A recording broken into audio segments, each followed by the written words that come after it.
episódio do meu podcast e eu hoje estou aqui com a Elisa Fleury, uma psicóloga, mas que traz um olhar e uma ferramenta diferente para ajudar no processo de cada ser humano, que é o que ela chama de aconselhamento biográfico. Inclusive eu estou aqui com um livro, né, Elisa, que ela foi escritora de um dos capítulos. E realmente assim é uma ferramenta que eu já passei como paciente, mas que eu ainda acho que é uma coisa pouco divulgada.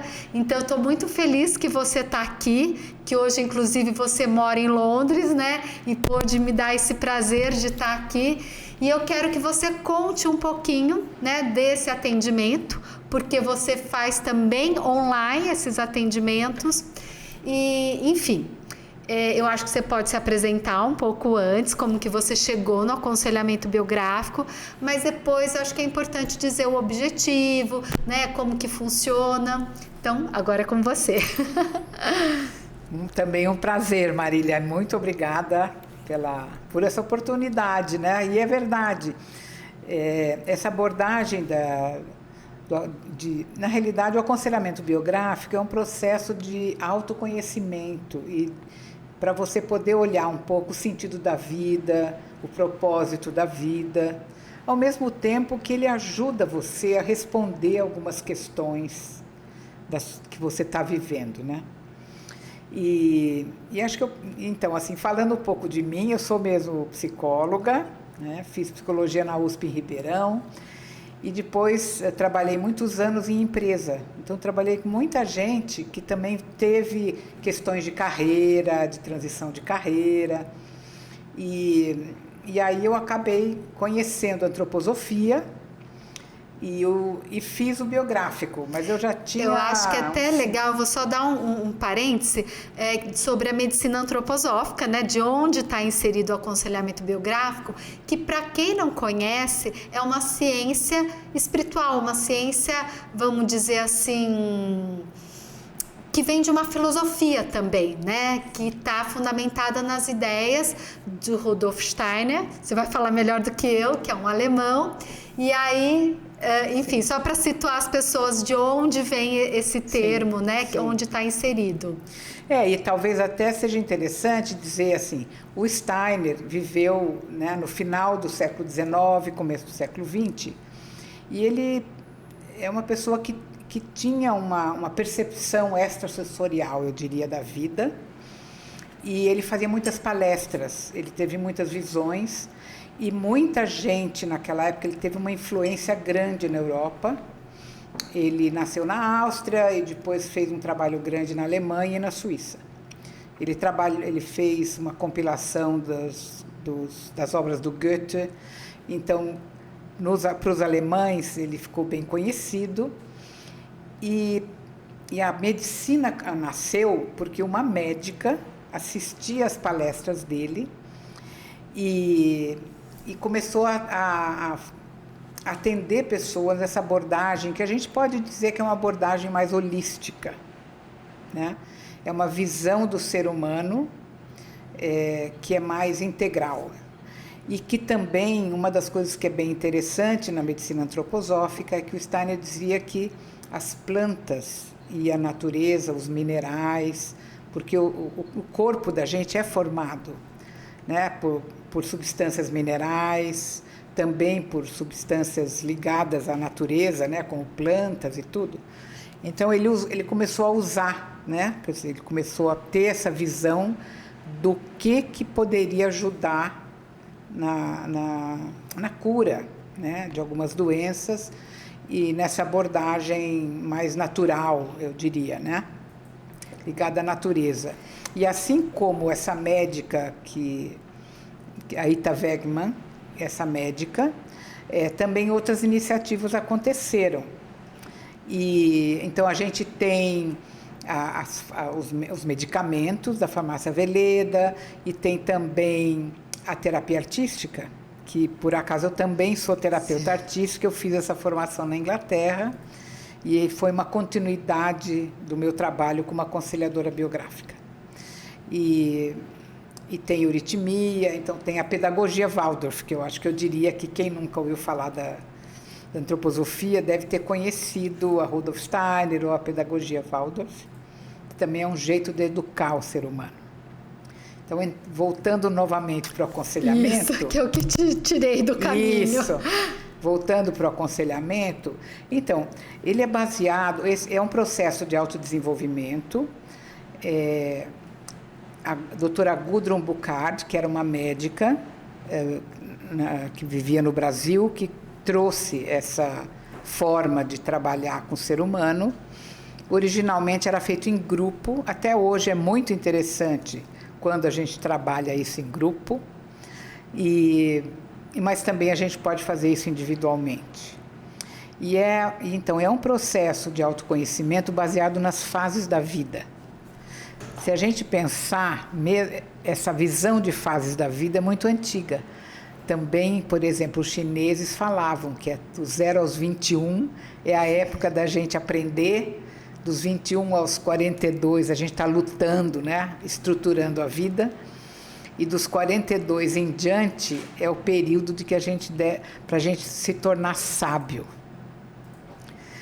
E na visão da biografia, que é uma visão arquetípica, baseada num ritmo de 7 anos, a gente olha um pouco para a sua ascendência. Então, a gente, em geral, começa o processo olhando um pouco para a vida dos pais, para a vida dos avós, porque a gente também, é como se a gente tivesse emprestado dessa família os genes para a gente poder vir para o mundo. E nos primeiros anos da vida, até os 21, né, essa consciência que a gente na realidade, né, quem nós somos, que a gente chama de eu, essa individualidade vem para o mundo e nos primeiros anos desenvolve o corpo físico, desenvolve o seu ritmo, né, as funções do pensar, do sentir e do querer, através de todas as vivências, e vai mudando as genes, é como se a gente fosse construindo o corpo e as qualidades que a gente precisa, o temperamento que a gente precisa para dar conta da missão de vida, para aquilo que a gente vai levar para o mundo. Eu gosto muito dessa ideia, onde é dividido em setênios. Isso. E principalmente quando eu passei, né, pelo seu aconselhamento, eu achei muito bom a gente resgatar cada uma dessas fases e às vezes até fazer algum fechamento. Porque muitas vezes, em alguma etapa de vida, se a gente não fechou aquele ciclo, isso vai repercutir também para a vida futura. Sim. Então, o que eu gostei também do aconselhamento biográfico, não só pensando em autodesenvolvimento, autoconhecimento, mas até para fazer um tratamento, né? Um processo de cura, onde muitas vezes, em algumas dessas etapas, vamos dizer que você não tenha conseguido fazer um fechamento ou dar conta de todas as exigências. Não sei o que você poderia falar sobre isso. Sim. Na realidade, e assim, uma coisa que é importante, até obrigada por lembrar isso, é que esse processo se dá com o cliente, né, com a gente lembrando dos eventos marcantes de cada período, mas também um outro jeito que ajuda bastante você, é como se fosse digerir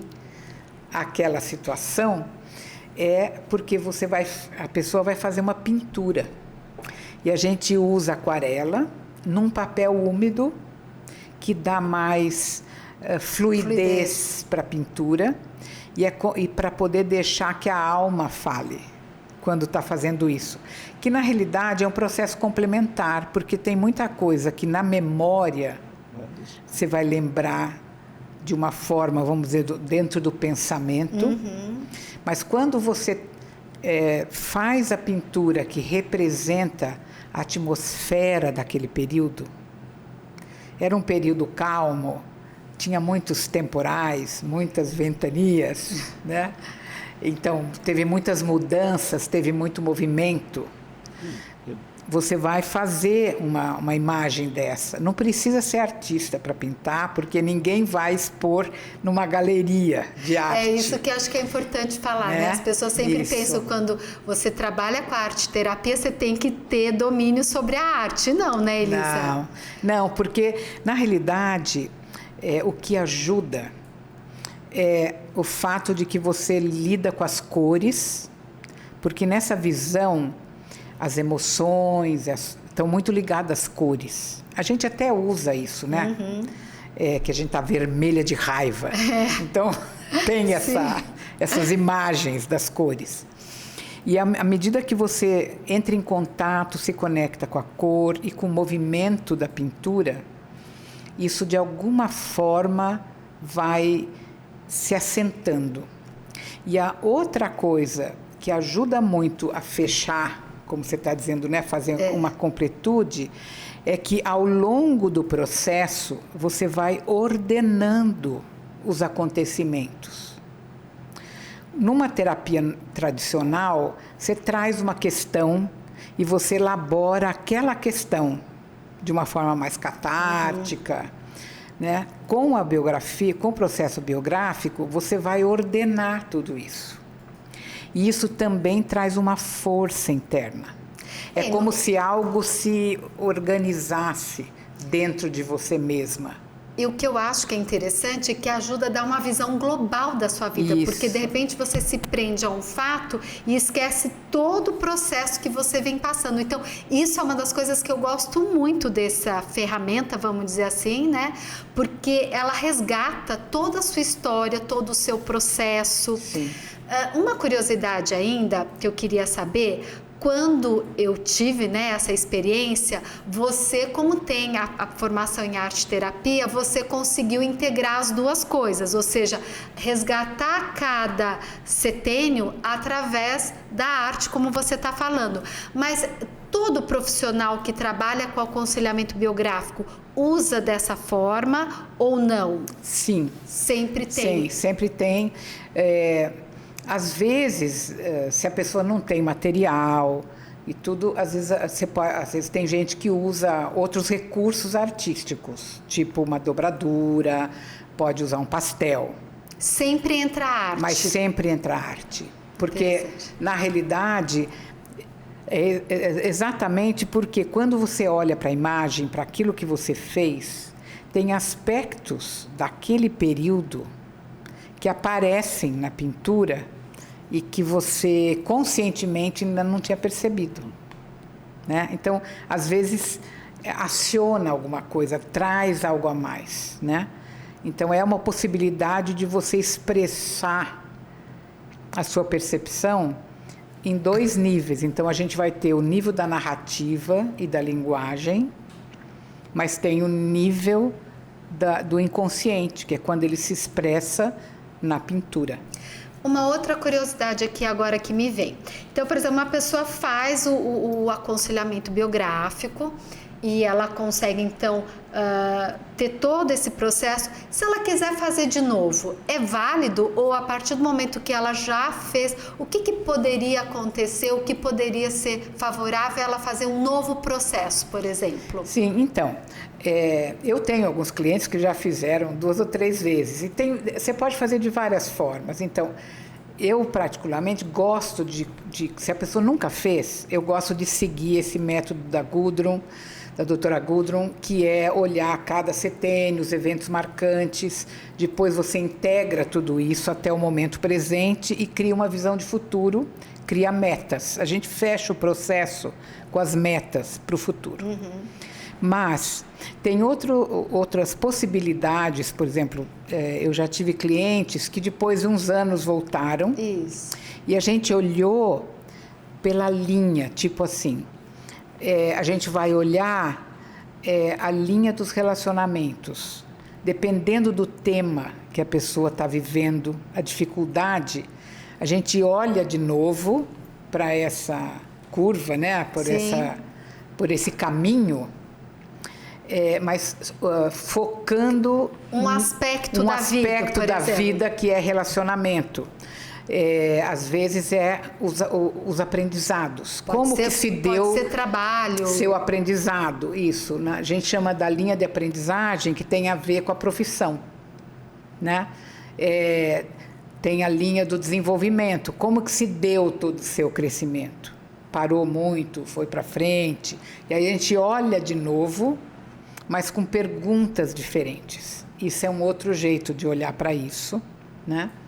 Tem outras coisas que por exemplo, escrever uma história, um conto de fadas da biografia.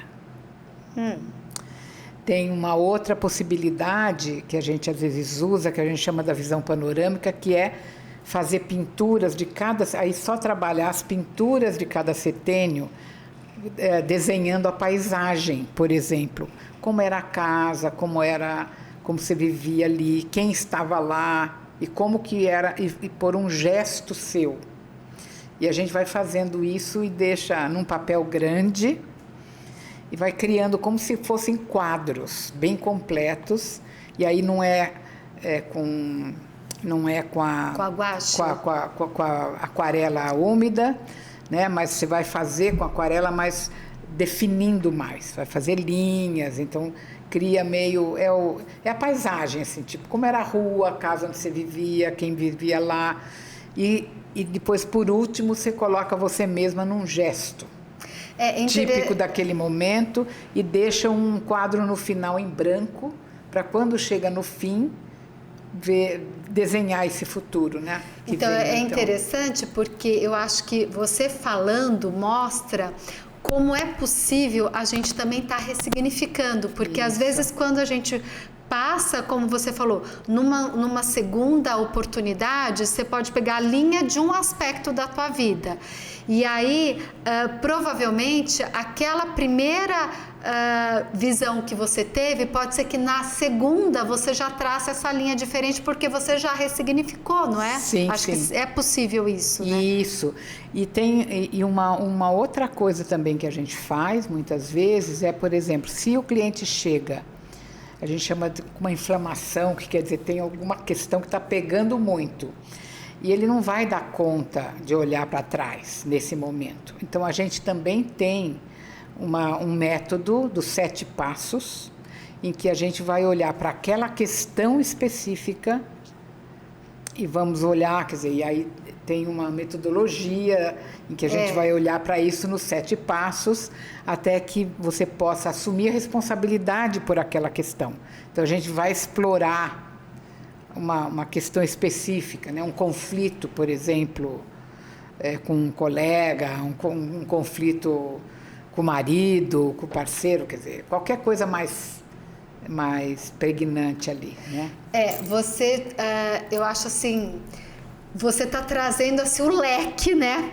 Onde a abordagem, né, do aconselhamento biográfico pode ajudar tanto numa questão mais assim gradativa para você trabalhar o todo, mas permite também coisas pontuais.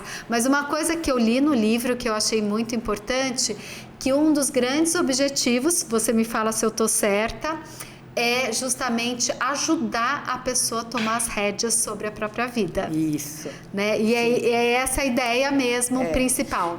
Porque na realidade, se a gente olhar, muitas vezes a gente tem essa tendência de projetar no outro a culpa ou a responsabilidade, né? no pai, na mãe, no parceiro, né? E nesse processo você pode olhar o que você gera, como que você faz isso, né? Mas de um jeito mais suave, eu diria, né? Então, naturalmente, você vai se apropriando da sua força. A gente sempre vai olhar o aconselhamento fortalecendo as forças de saúde, as qualidades que a pessoa tem já, né? A gente não vai olhar tanto para os aspectos negativos, né? Para as fraquezas, eu diria, né? Então, a gente vai fortalecendo. E isso, no final, a pessoa se apropria do caminho que fez. E, com isso, ela pode, em liberdade, tomar decisões sobre o seu futuro. Olha, você fechou com uma frase que, para mim, vai parar por aí, porque é exatamente isso que eu acho que é a grande ferramenta, né, que o aconselhamento biográfico traz.